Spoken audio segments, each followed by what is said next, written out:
Halo, selamat datang di Kongko Junior TV. Italia 1, Inggris 1. Italia telah juara Euro 2020 atau 2021 melalui penalti shootout 3-2. Gue udah bilang di prediksi gue, kalau ini bola, ini game bisa banget seri gitu ya, sangat bisa seri. Walaupun gue memilih Italia dan gue mendukung Italia menang dia di 90 menit, tapi gue juga bilang kalau sampai extra time atau sampai penalti, gue yakin Italia menang dan terbukti Italia menang ya melalui penalti shootout. Dan ini gue bilang Inggris bener-bener nggak punya mental dia. Inggris sebenarnya ya Italia kan kuda hitam bener nggak. Inggris itu dari segi kualitas pemain, dari segi ya dia juga tuan rumah dan momentum harusnya Inggris tuh bisa menang ya, tapi ya itulah yang membedakan antara mental juara sama mental mental tahu ya, yang membedakan antara pelatih bagus sama pelatih tahu ya. Jadi itulah perbedaannya. Italia 50 menit pertama mainnya nggak bagus kalau gue bilang ya, sangat struggling sekali, sangat susah sekali ya. Oke lah, Inggris mencuri gol di menit kedua melalui golnya Luke Shaw, assist dari Kieran Trippier. Gue udah bilang dari sebelum-sebelumnya Kieran Trippier harus main di kanan ya, karena Trippier dalam segi support nyerang bagus ya, dan dia defense pun juga lumayan oke. Ibaratnya kayak Luke Shaw lah, bener gak? Jadi sangat balance. Tapi asisnya keren juga. Ya dia crossing tiang jauh, Luke Shaw nggak dijaga, si nomor 2 Italia siapa tuh, dia telat nge-cover, akhirnya gol, sekali shoot gol ya. Itu menurut gua sih emang sedikit kecolongan Italia, nggak nyangka kali dia tiba-tiba si Inggris langsung ngegas ya, temponya tinggi banget. Telat mundur ya kan, si Chiesa juga telat mundur. Barella kayak udah mundur deh, Barella kayak udah mundur deh di kotak penalti, tapi Chiesa telat mundur untuk cover Luke Shaw ya. Akhirnya ya gitulah, Luke Shaw nembak nggak dijaga dan gol ya. Tapi setelah itu emang Italia cukup menguasai pertandingan ya, megang bola, tapi dia nggak bisa create apa-apa. Mereka nggak bisa create apa-apa ya, terlalu maksain apa ya, di dalam udah bola udah masuk kotak penalti itu masih maksain masing passing. Padahal kan kalian tahu sendiri Inggris kalau main, kalau udah bertahan itu kan udah hampir kayak setengah parkir bus, bener nggak? 7 orang di dalam kotak penalti, lu mau gimana cari ruang ya, rada susah, bener nggak, rada susah. Jadi bener-bener struggling sekali Italia, terutama karena performa Immobile ya, yang bener ya. Gue udah bilang dari preview gue ya, Immobile ini jangan dimainin lagi gitu loh ya, karena dia tuh bener-bener apa ya, yang bagus dari dia tuh cuma finishingnya doang ya, sisanya itu movement yang nggak banget hari ini, dan bola atas kala mulu, bener nggak? Dia kan nggak gitu tinggi, gesit aja enggak, kontrol bola jelek ya kan, selalu aja kalau dia first touch-nya bisa 2-3 meter ke depan ya. Jadi beda jauh lah sama Harry Kane, kualitasnya Immobile tuh jauh sekali bedanya sama Harry Kane. Tapi gitu, struggling sekali Italia ya, karena juga performa Immobile itu struggling sekali. Yang kejutan hari ini bahkan Emerson, gue bilang Emerson mainnya bagus hari ini ya, kaget gue juga. Padahal kan gue kan, kalian tahu lah dari dua prediksi terakhir gue bilang, oh gue nggak yakin sama Emerson, karena gue bilang kan gini, Emerson bukan pemain jelek, pemain bagus karena fisiknya oke, gesit, tapi kan dia jarang main bola, itu yang bikin gue nggak yakin bener. Tapi hari ini dia paten lah, lumayan paten lah kalau gue bilang Art Emerson. Cuman ya 50 menit pertama itu bener-bener gatot abis Italia, mau nyerang pun gue bilang nggak banyak yang masuk kotak penalti, bola-bolanya kebanyakan mandek ya, dan sangat kuat ya. Declan Rice lah terutama sama Calvin Phillips itu sangat kuat sekali dalam mengcover dan juga ngekat aliran bola Italia gitu loh ya. Jadi akhirnya pinternya Mancini adalah di menit ke menit ke mana, kita lihat line up sebentar. Menit 54 Immobile diganti, setuju sekali. Dia nggak nunggu sampai 65 menit, 54 langsung diganti Immobile, karena nggak kelihatan ini orang. Parah banget, kualitasnya parah banget ini orang ya. Barella juga diganti karena nggak kelihatan. Yang selama 50 menit pertama itu ya, walaupun nggak gitu banyak peluang bagus untuk Italia, Verratti yang lebih dominan ketimbang si Barella. Jadi dua orang ini diganti, ini benar-benar tepat sekali, 100% tepat ya. Dan itu kebukti gitu loh ya, semenjak dua orang ini diganti langsung ngegas Italia, ngegas bener-bener. Wah ya, dengan Insigne sebagai striker ya kan, pas Berardi masukkan si Chiesa di kiri kan, dipindah ke kiri, di kanan si Berardi, si Insigne jadi striker. Walaupun pendek begitu dia kontrolnya bagus gitu loh, masih nggak katro, nggak kayak Immobile ya. Sorry aja, Immobile awal-awal bagus tapi lama-lama makin jelek ya, terbukti juga di final ini. Dan setelah diganti ini langsung wah, menguasai bola Italia sampai 90 menit 90 menit ya. Chiesa terpaksa diganti ya. Kelihatan lah dari sebelumnya juga dia kayak ada yang ketarik ya di hamstringnya dan dia diganti sama Bernardeschi. Terus Belotti juga maksud gantiin isinya, tapi itu setelah extra time. Cuman kelihatan setelah 90 menit Itali rada ngerem, nggak terlalu ngegas banget tuh gue bilangnya. Dia kelihatan lah Itali kalau penalti shootout sangat kuat ya. Gue lihat jarang banget lihat Itali kalah penalti shootout. Dan gue udah bilang, gue juga udah bilang kan, nah ini kalau sampai 90 menit ini pasti dia bisa menang, Italia pasti menang nih gitu kan, dan terbukti 90 menit extra time. Gue bilang sih mereka lebih banyak buang waktu Italia ya, karena mengharapin penalti shootout. Dan bedanya nih perbandingannya ya antara pelatih hebat sama enggak. Lihat nih pergantian Inggris setelah kebobolan kaget, kocar kacir, defense-nya makin jelek. Trippier diganti Saka. Gue bilang Trippier main nggak jelek loh, nggak pantas banget diganti Saka. Declan Rice diganti Henderson. Declan Rice bagus loh, gue bilang Declan Rice main lebih bagus daripada Calvin Phillips, jauh. Kenapa diganti sama Henderson? Calvin Phillips diganti Henderson gue masih lebih setuju. Kenapa Declan Rice yang diganti? Mason Mount diganti menit berapa? 99 baru diganti Jack Grealish. Ya kan? Sterling harusnya juga diganti kalau gue bilang. Dia banyak hilang bola. Ya siapa nih? Di Lorenzo tuh pintar banget tuh, sama Emerson juga bagus dalam cover Raheem Sterling.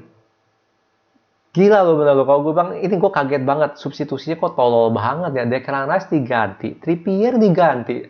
Menit 70 diganti. Mereka berdua main pada nggak jelek. Terutama Declan Rice lah. Oke lah kalau dia mau ganti Trippier dengan Saka ya, itu gue masih ngerti gitu. Oh mungkin dia pengen lebih nyerang, bener nggak? Trippier kan gimana pun juga seorang right back kan, bener nggak?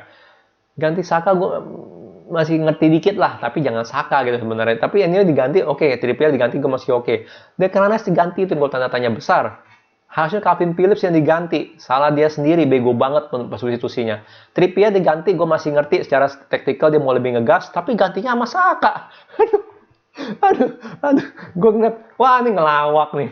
Ini wasit ngelawak, Southgate ini ngelawak bener nggak? Ngelawak abis loh bener loh. Ya, ngelawak abis loh bener loh. Gila loh. Akhirnya gue bilang sih setelah 90 menit ya, walaupun extra time Inggris dikit lebih ngegas, tapi tetap aja gitu loh. Mereka udah kacau ya kan, mereka udah pede banget gitu kan. Italia nggak bisa ngapa-ngapain. Sampai akhirnya kebobolan melalui golnya Bonucci ya. Itu Bonucci mah kemelut corner.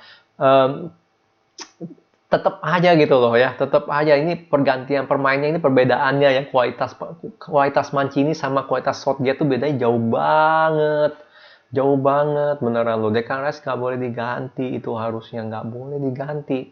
Mason Mount diganti gue masih lebih setuju karena dia nggak gitu kelihatan, walaupun dia aktif ya, bantu defense sama bantu nyerang, dia nggak gitu kelihatan untuk nyerang ya. Raheem Sterling dimatiin. Harry Kane jauh lebih bagus dari Sterling mainnya ya. Jadi kalau mau ganti Mason Mount gue setuju, Sterling kalau mau ganti pun gue lebih setuju gitu loh, lebih setuju sama Grealish kayak minimal atau apa ya. Gila deh bener-bener deh, ini pergantiannya gue bilang sih sableng gitu ya. Jelas menit 120 dia ganti untuk penalti ya, ini dia ganti untuk penalti, tapi yang diganti siapa yang masukin? Rashford dimasukin buat penalti ya. Sorry ya, gue pendukung MU, tapi kalian tahu sendiri lah Rashford ngambil penalti gimana, mentalnya tuh kurang ada, bener nggak? Jadon Sancho juga gue yakin dia nggak jarang ngambil penalti di Dortmund. Ya, nanti ini MU lagi nih bakal dibully nih sama si botak nih, bener nggak? Tapi itu bisa bayangin ya, Rashford itu kan inget nggak di musim 2019 kita ada sempat krisis penalti, dapat banyak penalti tapi nggak bisa ada yang ngegolin. Pogba lah, Martial lah, Rashford lah, bener nggak? Sampai Bruno Fernandes datang, dia yang selalu ngambil penalti karena mentalnya bagus. Ya, penalti itu bukan siapa yang jago, bukan masalah siapa yang pemain yang jago yang ngambil, bukan. Yang punya mental yang ngambil. Karena penalti kan cuma segitu, 50-50, kiri kanan, udah beres. Betul nggak? Kalau lu nggak punya mental ya lu bakal katro gitu kan. Dan gue ngeliat Rashford dimasukin, buat apa masukin buat pengambil penalti? Wah, gue udah nggak feeling, gue udah nggak bagus. Ya, yang ngambil Sancho lagi juga tuh, bener nggak penaltinya? Mana penalti, ada nggak di sini? Siapa yang miss? Ntar ya, kita lihat. Nah, kita lihat penalti ini ya. Berardi penalti gol ya, hoki. Bukan hoki sih, gue nggak yakin dia gol atau enggak ya, karena gue nggak pernah lihat dia penalti. Belotti bisa gagal, ini gue kaget karena Belotti di Torino menurut gue ambil penalti itu udah auto gol harusnya ya. Di sana di Inggris Harry Kane sama Harry Maguire, oke lah ya. Harry Maguire sedikit ngagetin, tapi gimana pun juga dia ya dia seorang kapten di MU, ya berarti mentalnya harusnya lebih ada ya. Bonucci hampir kena tepis ya, hampir lah, tapi arahnya udah bener Pickford. Sebenarnya sorry, gue harus ngomong dulu, Pickford sebenarnya nggak jelek ya dia di penalti hari ini, walaupun dia pendek nggak gitu tinggi, tapi dia cukup ngecun hari ini untuk jaga penalti. Ya, cuman ini loh pilihannya, Marcus Rashford. Ya kenapa nggak Henderson, bener nggak? Ya yang lebih ada mental gitu, yang lebih ada mental. Rashford disuruh ambil, Saka lagi disuruh ambil. Aduh, ini kan ngelawak loh bener loh. Ini perbedaan mental ya, mental sama pelatih nih, ini yang bikin Inggris kalah ya. Mental, dari segi mental, Belotti yang sangat jago ambil penalti dan juga Jorginho yang jago ambil penalti itu nggak gol dua-duanya. Ya sementara Bonucci, Bernardeschi sama Berardi gol ya. Itu benar-benar dalam segi ini dari segi pelatih udah benar nih ya kan, cuman ya mentalnya Jorginho lagi nggak bagus hari itu dan ya sama Belotti ya. Sebenarnya Rashford pun nggak jelek ngambil penaltinya karena udah ngenipu, cuman dia kena yang luar ya. Sebenarnya nggak jelek, tapi tetap aja ini kan Rashford ya. Kita lihat dia di MU pun nggak pernah ngambil penalti, jarang banget ya. Udah pasti tugasnya Bruno. Sancho gue nggak yakin dia sering ngambil, nggak, gue yakin juga jarang ngambil. Harusnya si Haaland yang ngambil di Dortmund. Kenapa dia ngambil penalti? Ya, Bukayo Saka lagi anak ingusan. Suruh ngambil penalti. Aduh, gue bingung deh bener deh. Ini nggak bisa salahin Rashford, Sancho, atau Saka ya, jujur aja ya. Walaupun gue bilang Saka juga nggak kelihatan ya secara substitusi ya, jelek ya, nggak bagus. Tetap aja nggak bisa salahin Saka, dia nggak bisa ngambil penalti ya. Masalah ini mental, gitu loh. Ya mana bisa sih lu kasih penalti penentuan ya yang nomor 5 ke Bukayo Saka, mana bisa. Ya lihat dong penentuannya Italia siapa? Jorginho. Ya, sering banget ngambil penalti di Chelsea, bener nggak? Sering banget. Ya, Jorginho aja bisa miss di penentuan. Ya kan, kalau dia gol dia udah menang tuh Italia, dia pahlawan menangnya. Bukayo Saka ditaruh nomor 5, itu otaknya di mana? Aduh, gua sih bener-bener deh. Aduh, ya kita ngomongin ini dulu deh, line up ya, kalau nggak nih bisa lama nih video ya. Idenya udah lama banget kali. Oke, kita line up sebentar ya. Kita ngomongin Inggris dulu, ngomongin Italia ya. Jelas Pickford menurut gue main cukup bagus ya, di luar ya, kaget juga gue dia penalti ternyata oke ya. Padahal gue feeling gue, wah Pickford nih badannya nggak terlalu tinggi nih, kayak sih bakal nggak bagus lah gitu kan ya. Tapi lumayan oke, dia ngebaca ya. Belotti juga diselamatin, Jorginho juga arahnya udah bener, jadi Pickford nggak jelek ya, nggak jelek hari ini. Maguire, Johnstone, Kyle Walker solid, gue bilang mereka bertiga ya. Jelas seperti gue bilang, Kyle Walker nggak boleh bantu menyerang. Trippier sebenarnya solid juga loh, sama Luke Shaw tuh, ini dua orang solid di kiri kanan. Ya gue nggak ngerti kenapa Trippier diganti ya, sekali lagi ya, mungkin sekali lagi mungkin dia melihat Saka bisa lebih bantu nyerang atau apapun juga, itu alasannya dia ya, si bocah ingusan itu dipakai. Tapi Trippier gue mainnya bagus, solid sama Luke Shaw. Declan Rice sangat solid. Kenapa diganti di menit 70? Gue nggak ngerti ya. Mungkin cedera kali. Tolong kasih tahu dong. Ada yang tahu nggak sih Declan Rice cedera atau enggak ya? Gue bingung banget kenapa diganti. Calvin Phillips oke, tapi tetap aja harusnya diganti sama Henderson. Jangan Declan Rice. Mason Mount hampir nggak kelihatan, tapi kita harus hargain dia punya effort ya, dia punya lari ya, dia punya ngebantu defense sama offense. Ya kalau gue jadi itu gue bakal ganti Mason Mount dari awal. Sterling pun bakal gue ganti karena dia banyak kehilangan bola, dan menurut gue sih sekali lagi di Lorenzo sama Emerson kerjanya cukup bagus dalam mengkonten Raheem Sterling. Harry Kane mainnya bagus ya, walaupun dia nggak ngegolin, tapi dia sebagai striker itu kan bukan masalah ngegolin atau enggak, benar nggak? Pada saat counter attack lu bisa nggak lu dapat bolanya, menangin bolanya, benar? Counter attack kan bola atas itu kan, benar nggak, lambung. Bisa nggak lu menangin bolanya, bisa nggak lu hold the ball-nya, bisa nggak lu melakukan passing dan counter attack, dan itu Harry Kane bisa semua, nggak kayak Ciro Immobile ya. Jadi menurut gua sih ya gitulah sebenarnya sih ini. Kalau si Southgate nggak katro, harusnya Inggris layak menang. Sorry aja ya, karena gimana pun juga Italia struggling banget tuh 50 menit pertama, sampai pergantian pemain baru Inggris yang kacar-kacir ya. Kita ngomong ini Italia, Donnarumma fantastik kalau gue bilang ya. Sorry aja, itu golnya Inggris itu kecolongan banget ya. Italia kaget, baru mulai langsung digas gitu. Ya nggak siap lah kelihatannya ya. Emerson amazingly main bagus ya. Gue harus acungin jempol kalau gue salah. Sorry, gue harus akuin kalau gue salah. Gue pikir Emerson bakal katro lagi. Cuman untungnya di final ini dia main cukup percaya diri ya. Walaupun dia pemain yang nggak pernah main di Chelsea, tapi dia percaya diri banget main di Italia di final ini. Sangat kebantu isinya.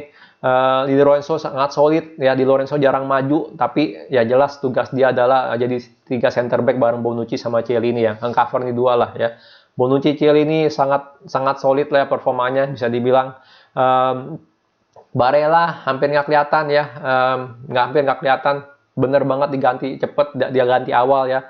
Jorginho solid ya, sekali lagi Jorginho selalu solid ya di turnamen ini. Menurut gue yang solid dari Italia adalah Jorginho sama Donnarumma. Menurut gue sih 2 orang itu sangat solid dari awal sampai akhir ya. Chiesa pun juga cukup solid, tapi kan di awal-awal jarang main, Berardi yang main.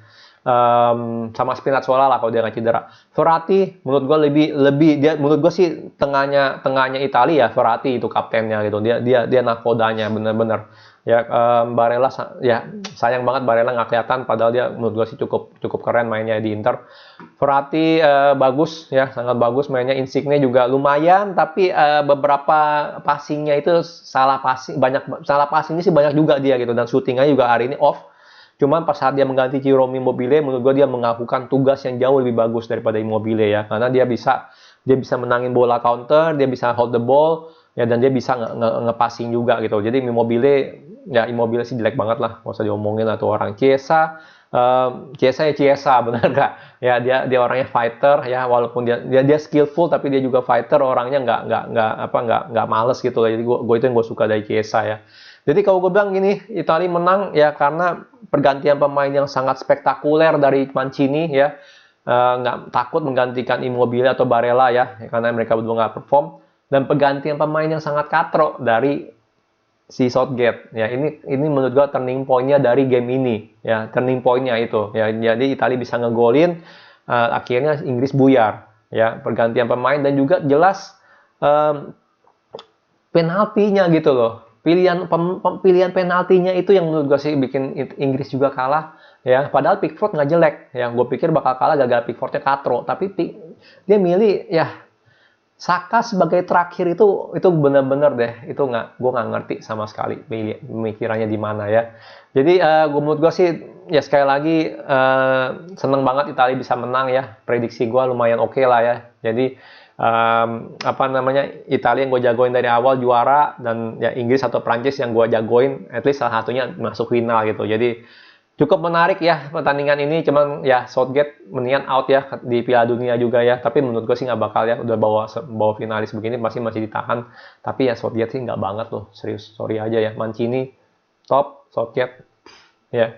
Oke, sekian video dari gue. Kalau suka jangan lupa like, subscribe, and thank you for watching.